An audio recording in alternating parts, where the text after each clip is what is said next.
የሟቾች ነፍስ ይማር ነው። እንግዲህ ተራቸው ደርሶ የሚሞቱ ሰዎች ዛሬ ንጹሐን ሰዎች ጨፍጭፈዋል። እንግዲህ ያው የምናውቀው ነገር ነው። ቤተክርስቲያን ተቃጥላለች። እንግዲህ ለማንና ቤት እንደሚባል አይታወቅም። ነገር ግን ዝም ማለት ልክ ስላልሆነ እውነት የሚሰማ ፈጣሪ አለ፣ የሚያይ ፈጣሪ አለ፣ የሚፈርድ ፈጣሪ አለ። ማንም ጽዋውን ሳያወራርድ ማንም የሰራውን ስራ የበደለውን በደል ሳይክስ ወደ ላይኛው ዓለም እንደማይሸጋገር እንደ ክርስቲያን አምናለሁ። ስለዚህ ቅጣታቸውን ይቀበላሉ እናምናለን። ነገር ግን እየተጎዳ ነው እና መቼ ነው የሚያበቃው? የወገን ሞት መቼ ነው የሚያበቃው? መርጦ አልቃሽ ትባላለህ ስትናገር። አትግደሉም ነው ሌላ አይደለም።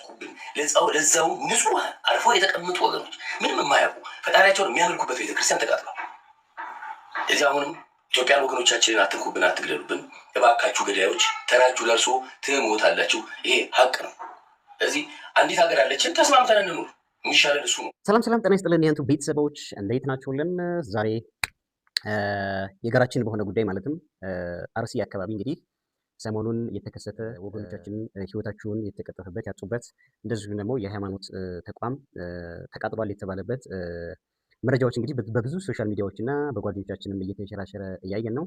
ይሄ ጉዳይ እንግዲህ እኛንም ይመለከተናል። ከዚህ በፊት ለምሳሌ አክሱም አካባቢ ሙስሊሞች እንደዚሁ ተበድለዋል።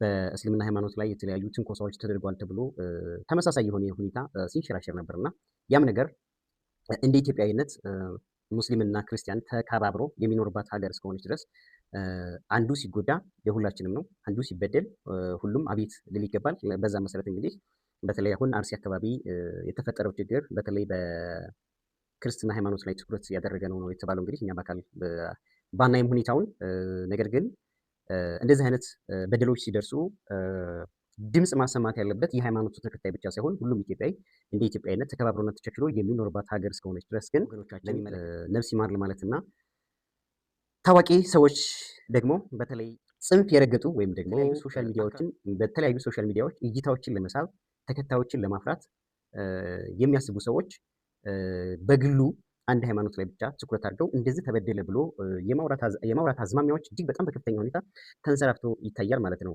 ለምሳሌ መስጊድ ተቃጠለ ሲባል በሰላም ጊዜ ስለ መስጊዶች የማያወሩ ሰዎች ፌስቡክ ላይ ፎሎወር ለማግኘት፣ ዩቲዩብ ላይ ሰብስክራይበር ለማግኘት፣ ቲክቶክ ላይ ፎሎወር ለማግኘት ተቆርቋሪ ሆኖ የሚመጡበት አጋጣሚ አለ ማለት ነው። አሁንም በተመሳሳይ ሁኔታ እዚህ ጋር ይታያለው። እንደዚህ አይነት ለክርስትና ሃይማኖት ተቆርቋሪ ያልሆኑ ግለሰቦች ይህንን ትኩረት አድርገው ከሌላ ሃይማኖት ጋር ለማጋጨት ወይም ደግሞ የፖለቲካ እይታ የፖለቲካ ሽፋን ለመስጠት የሚሯሯጡ ሰዎች እንዳለ በግልጽ የሚታይበት ሁኔታ አለ ማለት ነው። ስለዚህ ማንም ሲበደል፣ አንድ ኢትዮጵያዊ ሲበደል የሁሉም በደል ሆኖ ሁሉም ለተበደለው አካል ወግኖ ፍትህ እንዲገኝ ማድረግ የሁሉም ሰው ተግባር ሊሆን ይገባል እንጂ የሆነ አካል ሲበደል ቡድንተኝነት ተፈጥሮ በሃይማኖት ወይ ደግሞ በብሔር ወይም ደግሞ በሌላ በፖለቲካ እይታ በምናምን ታይቶ በደሉ የሚሸፋፈንበት ወይም ደግሞ ሁኔታዎች የሚጠፉበት ነገር መፈጠር የለበትም ማለት እንፈልጋለን። እኛ ያንን ነገር በግልጽ በተለያዩ ጊዜያት የሚታይ ስለሆነ ማለት ነው። በቀጣይ የምናመጣው በእስልምና ሃይማኖት ውስጥ ያሉ አስተማሪዎች እና ታዋቂ ግለሰቦች ምን አሉ? የኦርቶዶክስ ቤተክርስቲያን ስለተቃጠለች ሙስሊሞች ዝም ብለው የሚቀመጡበት አጋጣሚ የለም፣ ማንም ትኩረት አይሰጠውም የሚል እይታ ወይም እንድምታ ስላለ ማለት ነው። ያንን ነገር ለማጥራት ሙስሊሞችም ከኦርቶዶክስ ሃይማኖት ተከታዮች ጎን ሲበደሉ ዝም አላሉም፣ ድምጻቸውን ያሰማሉ የሚለውን በዚህ ቪዲዮ ልናሳያችሁ ፈልገናል። ለማንኛውም ለቻናላችን አዲስ ከሆናችሁ ቻናሉን ሰብስክራይብ አድርጉ፣ ቤተሰብ ከሆናችሁ ደግሞ ላይክ እና ሼር እያደረጋችሁ ቪዲዮውን እስከ መጨረሻው እንዲታዩና የታዘባችሁትን ደግሞ ቪዲዮውን ሲጨርሱ ኮሜንት እንድታስቀምጡልን እንፈልጋለን። መልካም ጊዜ ይሁንላችሁ። አርቲስት መሰረት መብራቴ በአሁኑ ሰዓት ባጋራችሁ ጽሁፍ መሰረት በምስራቅ አርሲ እየተከሰተ ስላለው እልቂት የሚሰማትና የብዙዎቻችን ስሜት የሆነውን መልእክት አጋርታለች። በአሁኑ ሰዓት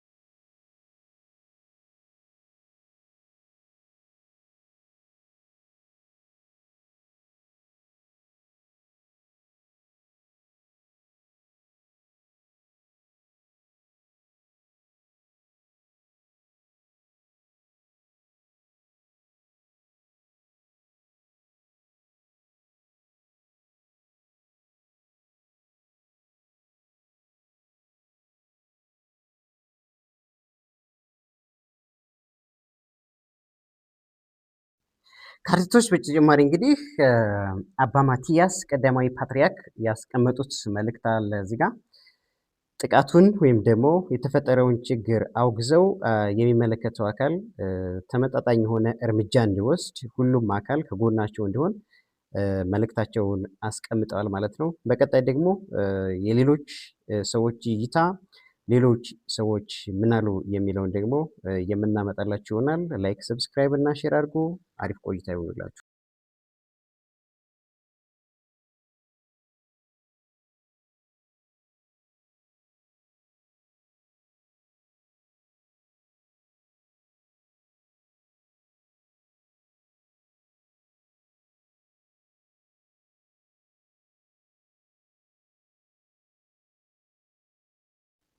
በቀጣይ ከታዋቂ እስልምና ሃይማኖት ተከታዮች መካከል አህመዲን ጀበል ያስተላለፈው መልእክት ባጭሩ ረዘም ያለ ጽሑፍ አስቀምጧል። ነገር ግን ባጭሩ አመጣላችኋለሁ። የንጹሃን ደም መፍሰስ ይብቃ፣ ለዘላቂ ሰላም በጋራ እንምከር። በሀገራችን የዜጎች ሞት ስፍራ እየቀያየረ ቀጥሏል። ዛሬም ደግሞ በተደጋጋሚ ሞት እየተሰማበት ባለው በምስራቅ አርሲ ዞን በንጹሃን ኦርቶዶክስ ክርስቲያን ወገናችን ላይ ዘግናኝ ጭፍጨፋ መደረጉ፣ ቤተ ክርስቲያንና የአማኝ መኖሪያ ቤቶች መቃጠላቸውን ከሚዲያ ዘገባ መረዳት ችያለሁ። መሰል ጥቃቶች ራስን በተጠቂ ቦታ አድርገን ካየን በእጅጉ ልብ በሐዘን ይሰብራል። የንጹሃን ደም ያለ አግባብ መፍሰስና ዜጎች መገደል በአስቸኳይ ሊቆም ይገባል። ግና እንዴትና መቼ? እንዴትስ ላለፉት ዓመታት በዜጎችና በቤተ እምነቶች በመስጊድና በቤተ ክርስቲያን ላይ የደረሱ ጥቃቶች የአንዱ ፈጻሚዎች እንኳ በሕግ ቁጥጥር ስር መዋልና ተጠያቂ ማድረግ አልተቻለም? ከድርጊቱ መደጋገሙ በላይ ፈጻሚዎች ሁሌም ያልታወቁ እየተባለ መፍትሄ መጠየቅ አለመቻሉ አደገኛ ነው ብሎ እንግዲህ ሀሳቡን ባጭሩ እኔ አምጥቼላችኋለሁ ማለት ነው። ወደ ቀጣይ ሌላው ኡስታዝ አቡበክር አህመድ የኢትዮጵያ እስልምና ጉዳዮች ጠቅላይ ምክር ቤት ፕሬዝዳንትና ዋና ጸሐፊ በአርሲ በተደጋጋሚ ንጹሃን ኢላማ ያደረገ ጥቃት እየተበራከተ መፍትሄ ሳያገኝ መቀጠሉ እጅግ ያሳምማል። ንጹሃን ዜጎች በማያውቁት አጀንዳ ለሞት ለእልቂትና ለስደት መዳረጋቸው ልብ ሰባሪ መሆኑን የገለጸበትን እንግዲህ አጠር ያለ ጽሁፉን በግል የማህበራዊ ሚዲያው አጋርቶ እናገኛለን ማለት ነው። ስለዚህ ከጎን መሆኑን የኢትዮጵያ እስልምና ጉዳዮችን ወክሎ የገለጸበትን መልእክት ተቀምጧል ማለት ነው። ሌላው ደግሞ ኡስታዝ ያሲን ኑሩ ምነው የተከበረው የሰው ልጅ ህይወት እንዲህ ረከሰ ካለ በኋላ ደመና በአርሲ የብዙሃን ሃይማኖት ብሔር ብሔረሰቦችና የሆነችው ሀገራችን ሰላም ለማናጋት ለዘመናት የተገነባውን የህዝቦች የእርስ በርስ የጠበቀ ትስስር ለመበጠስ ብሎም ዜጎችን ነፍስ ለርካሽ ዓላማዊ ግባቸው ማሳኪያ ለመጠቀም ያሰፈሰፉ እኩያን በተደጋጋሚ እየፈጸሙት ያለው ሀገር አጥፊ ድርጊት አጥብቄ እኮንናለሁ፣ አወግዛለሁ። የሰው ልጅ ክቡር ህይወት የሚያጠፉና ሀገራችን ኢትዮጵያን እድገት የሚገታ እኩይ ተግባር ላይ ተሰማርተው በተለያዩ ሀገር ክፍሎች የፈጸሙ ያለው መጠነ ሰፊ ጥቃት የሚመለከት አካል አፋጣኝ እርምጃ የዜጎችን ሰላም ወጥቶ መግባት ሰብአዊ መብት ማረጋገጥ ይገባል ሲል እሱም ከኦርቶዶክስ